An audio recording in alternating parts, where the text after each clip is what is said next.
Ce bilan donc, de 200 000 morts que vous relativisez compte tenu de l'âge de beaucoup de victimes, on aurait pu l'éviter? Ou au fond, il faut accepter ce chiffre? Qu'est-ce qu'on aurait pu faire pour l'éviter? Déjà, si vous voulez, je crois quand même que ça, je continue à penser que c'est une erreur de ne pas soigner les gens. Voilà. Voilà, et d'ailleurs, je suis content que... On parle des traitements. Oui, on ne traite pas assez cette maladie. Je pense que non seulement ils ne traitaient pas, mais on leur disait restez à la maison, on ne voyait même pas de médecin. Ouais. Moi, j'ai eu des ennuis quand même à cause de ça, parce qu'il y a des médecins qui comprenez, lui il dit qu'il faut soigner les gens, et les malades nous disent pourquoi vous ne voulez pas me soigner, alors que le gouvernement nous dit qu'il ne faut pas les soigner quand même. Donc, si vous voulez, c'est pas moi qui ai changé d'ailleurs. Hein. Maintenant, le ministre dit comme moi, je suis content. Hein. Il dit attendez, les médecins doivent aller voir les malades, ils doivent les soigner, éventuellement les anticoaguler, éventuellement leur donner de l'oxygène, leur donner des antibiotiques. D'accord, il y a un point sur lequel on n'est pas encore d'accord, mais on finira par être d'accord, c'est que l'hydroxychloroquine change le pronostic des gens aussi. Ça, vous n'avez pas changé d'avis là-dessus?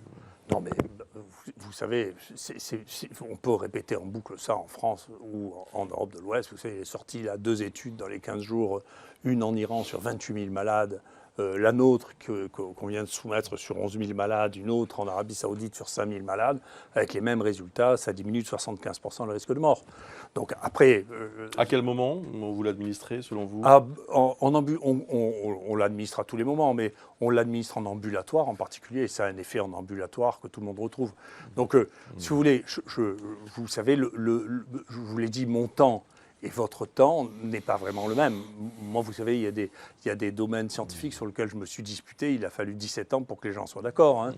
Donc, vous avez cité des études. Vous savez aussi qu'il y a des études qui disent que l'hydroxychloroquine est inefficace. Dans toutes la les revue études, Clinical Microbiology and Infection, le journal officiel de la Société européenne de microbiologie toutes les études. Non, toutes les études. On le fait, on a fait les analyses extrêmement précises de ça. Toutes les études qui montrent que ça ne marche pas sont liées avec des gens qui ont des conflits d'intérêts avec Gilead. 100%. Donc c'est une histoire de labo. C'est une histoire de philosophie de la prise en charge thérapeutique qui est une histoire compliquée, moi je pense qu'on vit, c'est pour ça que c'est si compliqué, c'est pour ça que c'est difficile à comprendre, on vit une grande mutation dans l'histoire de notre propre civilisation, qui est que, contrairement à ce qu'on imaginait, la plupart des molécules sont polyvalentes et qu'on a un patrimoine moléculaire et chimique qui est extraordinaire. Et des nouveaux médicaments, si on fait son travail et qu'on regarde dans le 21e siècle, vous savez, des nouveaux médicaments en maladies infectieuses, il y en a 2 qui marchent. Il n'y en a pas d'autres. D'accord ? Donc on est à la fin d'une histoire. Il y a des gens qui ne se sont pas rendus compte qu'on était à la fin de cette histoire, c'est tout. Hein. Donc Gilead est plus fort que tous les États du monde entier qui pourraient se jeter sur l'hydroxychloroquine. Comment vous imaginez? Non, c'est pas tous les États du monde entier. Vous confondez. Vous confondez les États-Unis et l'Europe de l'Ouest avec le monde entier. Non, ça fait un peu moins d'un quart de la population. Ça fait beaucoup. Ça fait un quart de la population. Donc c'est. Mais la Chine, l'Inde. Le Brésil, ça fait pas beaucoup, ça? Si, aussi, vous avez raison. On va pas se battre là-dessus. Non, mais si, là, on compte, c'est simple comme tout. Non.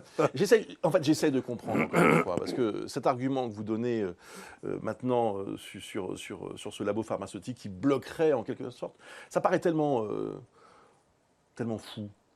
Et tellement peu crédible, pardonnez-moi de vous dire ça, professeur. Mais vous inquiétez pas, encore une fois, le temps fait le tri. Hein. Donc vous dites un jour ou l'autre, oui, on me donnera raison. C'est juste une question de temps. Vous savez, vous ne pouvez pas croire, honnêtement. Si vous croyez, vous êtes un enfant. Honnêtement, la Commission européenne, la veille du jour où l'OMS dit ça ne marche pas, le remdesivir, la Commission européenne en achète pour 1 milliard. Une semaine après, le directeur général nous dit vous pouvez le distribuer, on vous en donne tant que vous voulez, c'est gratuit. Et vous le prenez comme ça, mais vous le prenez comme vous voulez. Je m'en fous, ça m'indiffère. Que vous le gobiez, ça m'amuse. Donc vous avez analysé le fait que l'hydroxychloroquine soit rejeté par la communauté scientifique, 29 études tout de même qui évaluent ses effets et qui concluent à l'inefficacité. 120 études. Les gouvernements... Il y a 120 études. 120 études. Il y a 120 études, il y en a 90 qui disent que ça marche. Okay. Mais vous ne les lisez pas. Et c'est pas votre métier. Le ministre de la Santé non plus. Non plus. Ça l'intéresse pas. C'est pas ça, c'est que moi je veux pas faire de la psychologie, c'est difficile quand on a pris des positions. Écoutez, il s'est passé un truc, j'y peux rien, vous voulez pas faire le ménage dans votre tête, vous le ferez un jour. Non, non, Mais j'essaie écoutez, de moi, comprendre. non, mais vous n'essayez pas de comprendre, vous Ah, si, dites, je vous assure. eux pensent ça. Écoutez ce que je vous dis. L'Union européenne achète pour 1 milliard d'un médicament dont on sait qu'il ne marche pas. Tout le monde dit qu'il ne marche pas, ça ne marche pas, le remdesivir. D'accord ? Le Lancet publie un papier qui est un truc phénoménal, où ils disent on a étudié 90 000 personnes, il y a 10% des gens qui prennent l'hydroxychloroquine qui meurent. Il est rétracté 15 jours plus tard en disant c'est un faux, complètement faux, et vous n'avez pas de questions. C'est extraordinaire. C'est extraordinaire. C'est la plus grosse escroquerie scientifique que j'ai vue de ma vie. Et que qui que ce soit ait vu de sa vie, le truc du Lancet Guide. Tout ça est passé sous le tapis, on fait comme si ça n'existait pas. Mais peut-être que, et moi, le premier jour où je publie sur l'hydroxychloroquine, il y a Rafi qui me téléphone pour me menacer de mort à la maison. D'accord ? Et d'un coup, tous les types qui me téléphonent, qui étaient condamnés pour ça. Le professeur Rafi de Nantes. Il a été condamné pour ça, quand même. Ouais. Et il y a ensuite tous les gens qui sont financés par Gilead qui commencent à se déchaîner sur votre plateau télé. À vous. Plus la Société de pathologie infectieuse, dont le plus grand financeur est Gilead, 1 million par an. Bien. D'accord ? Donc tout ça, vous n'avez qu'à le regarder, c'est des données factuelles. C'est pas compliqué. Je vous demandais simplement si vous aviez changé d'avis, et vous m'avez répondu. Pas du tout. Non, je n'ai pas changé d'avis. Vous n'avez pas bougé d'un centimètre sur cette question de l'hydroxychloroquine. Pas du tout. Ni sur celle de l'hydroxychloroquine, ni sur celle du remdesivir. La prochaine histoire du remdesivir, qui est aussi belle comme le théâtre antique, c'est aussi beau que l'histoire des visons. C'est pour ça que c'est intéressant. La science, ça n'a rien à voir avec ce que vous dites. C'est un métier. Le remdesivir est un agent mutagène. C'est-à-dire que ça ressemble à une base nucléotidique. Tu vois, les bases qui ont dans l'ARN, l'ADN, et c'est comme ça que ça marche sur les virus. Ça a d'abord été essayé sur le virus du sida, puis il y a trop de mutants, puis ça a été essayé sur le virus Ebola, ça ne marchait pas non plus. Donc ça a été recyclé là-dedans. C'est un agent mutagène. D'accord ? Nous avons maintenant plusieurs papiers qui sont sortis dans la littérature, y compris dans le New England, qui montrent qu'il y a des mutants qui sont créés par le remdesivir. D'accord ? Non seulement ça ne marche pas, mais ça crée des mutants et ça crée des variants. D'accord ? Et si vous ajoutez au fait que vous créez des variants chez des gens qui sont immunodéprimés, c'est-à-dire chez des gens qui vont avoir un virus pendant 1 mois, 2 mois, 3 mois, si vous rajoutez des anticorps contre justement la protéine qui est la plus immunogène, vous allez créer des variants qui vont avoir des variations dans ce spike. C'est de la science. Le remdesivir qui crée des variants, c'est vous qui le dites, ça, professeur. Ah non, c'est de la littérature. C'est vous qui le dites. Non, c'est de la littérature. C'est parce que vous ne lisez pas la littérature. C'est un papier magnifique. C'est un papier magnifique du New England qui raconte ça. C'est pas moi qui le raconte. Les auteurs des études démentent cette interprétation. L'un d'eux affirme même « Nous n'avons pas vu de changement spécifique au remdesivir dans les séquences virales ». Non, mais c'est un magnifique papier. Non, mais je vous écoute, encore une fois. Moi, je fais que de la science, je m'en fous, je ne fais pas de la propagande. Je vis ni avec ni contre le remdesivir. Ça, c'est une chose. Deuxièmement, nous, on est en train de faire, mais il y a un papier qui est sorti, qui est fait par les Chinois, bien sûr, parce que les Chinois l'ont fait, qui montre que, vous savez, obtenir des résistances avec des variations dans la spike, avec du remdesivir, en cultivant le virus au laboratoire, c'est une facilité extrême. Il faut moins d'1 semaine. C'est extrêmement simple. Professeur Didier Raoult, où en est l'épidémie, selon vous, aujourd'hui ? On parle d'une 3e vague depuis plusieurs semaines. Est-ce que c'est un terme qui vous paraît justifié ? Si vous voulez, encore une fois, la sémantique, c'est la manière de nommer les choses, elle est pleine de symbolique et c'est compliqué. Ouais.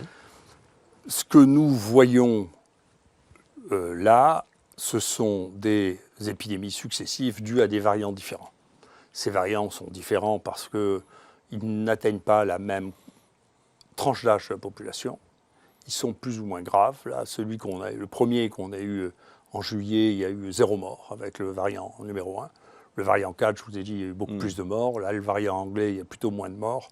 Après, le variant anglais fait moins de morts. Oui, chez nous. Chez nous. Mais il est plus contagieux, tout de même, comme on l'a beaucoup dit.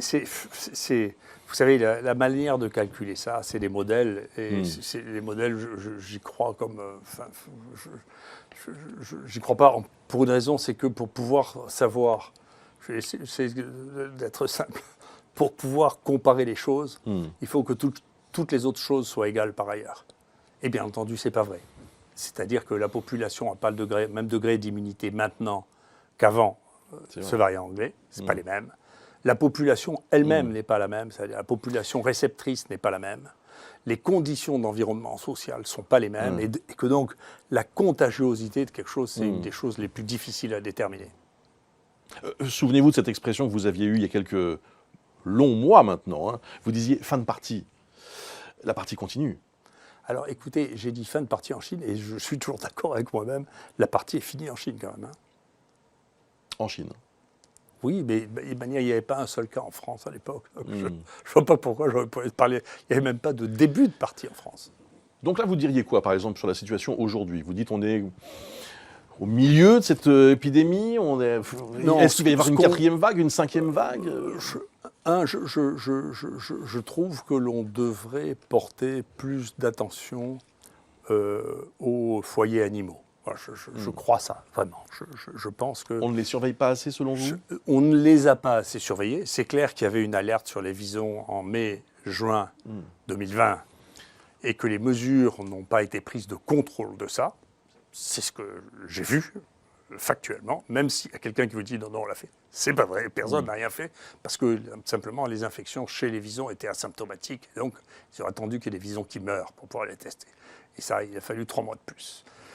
Donc, je pense que ça, c'est un point très, très important. Quant au reste, si vous voulez, ce qui rend les choses si difficiles et les comparaisons si difficiles, c'est que vous pouvez... On voit bien que un de nos problèmes à nous majeurs, c'est qu'on est un carrefour de mobilité extrême. Et d'ailleurs, vous voyez bien qu'il y a quelque chose qui est totalement... Si vous ne prenez pas cette notion en tête, vous voyez bien qu'il y a quelque chose qui est totalement incompréhensible. C'est pourquoi en France, il n'y a pas de cas en Bretagne, où il y en a si peu. D'accord? C'est parce que c'est... Pays Basque aussi. Comment expliquez-vous d'ailleurs ces disparités régionales? D'abord, les épidémies, c'est compliqué. Ça vous explique pourquoi je ne crois jamais aux prédictions. C'est compliqué. On ne peut pas faire des généralités. Après, on a l'habitude de mettre un point bleu. Si c'est toute la France, on met tout bleu, on met tout vert, on met tout rouge. C'est complètement idiot parce que les régions françaises ont la taille de la moitié des pays européens. Chacun est traité individuellement. Et nous, on traite ça comme si tout ça était pareil. Et il y a plusieurs raisons que l'on comprenne. Il y a probablement d'autres qu'on ne comprend pas encore, y compris dans les animaux. Hein. Moi, j'ai appris, récemment, l'existence des visons sauvages, la densité des visons sauvages en Bretagne, par exemple. Je ne savais pas qu'il y en avait autant. Il y a beaucoup. Donc, peut-être que c'est l'origine du butin breton. C'est possible que ça vienne des visons sauvages. Mais, en tout cas, ça, c'est compréhensible. Si vous regardez, il y a des cartes de ça, du monde, qui datent de 2019, hein, des concentrations et des mouvements de population dans le monde. Vous voyez bien que la France, l'Espagne et l'Italie et l'Angleterre, d'ailleurs, et la Belgique sont des pays dans lesquels les mouvements de population sont considérables. Si vous partez... il y a des zones entières. Le nombre de visiteurs en Chine et la capacité à contrôler la Chine par rapport... Et bien entendu, les îles c'est très facile d'isoler une île. C'est très facile d'isoler la Chine, si on veut. C'est un régime dans lequel on peut isoler les choses. Donc les endroits dans lesquels on a l'habitude, les endroits les plus touristiques du monde, les endroits dans lesquels il y a le plus passage du monde, ces endroits-là, le contrôle des mouvements de population est extrêmement faible. Je vous ai dit, nous, on a vu... Il y a eu 2 épidémies qui sont parties cet été en France. Une qui est partie à Marseille. Moi, c'est celle qui m'a intéressé parce que c'est le coin dans lequel je vis, dont on a pu tracer vraiment le bateau sur lequel c'est arrivé. Donc, on a vu le bateau arriver, on a eu les gens qui étaient positifs, on a eu les marins du Maghreb. Hein. Les marins étaient positifs, et à partir de ça, il y a eu quelques cas, et puis ça s'est arrêté autour de Marseille. Pourquoi est-ce que cette épidémie-là s'est arrêtée autour de Marseille? J'en sais rien du tout, et personne ne sait. La deuxième, elle est partie de Mayenne, effectivement, et celle-là, je pense qu'elle est vraiment liée au vison.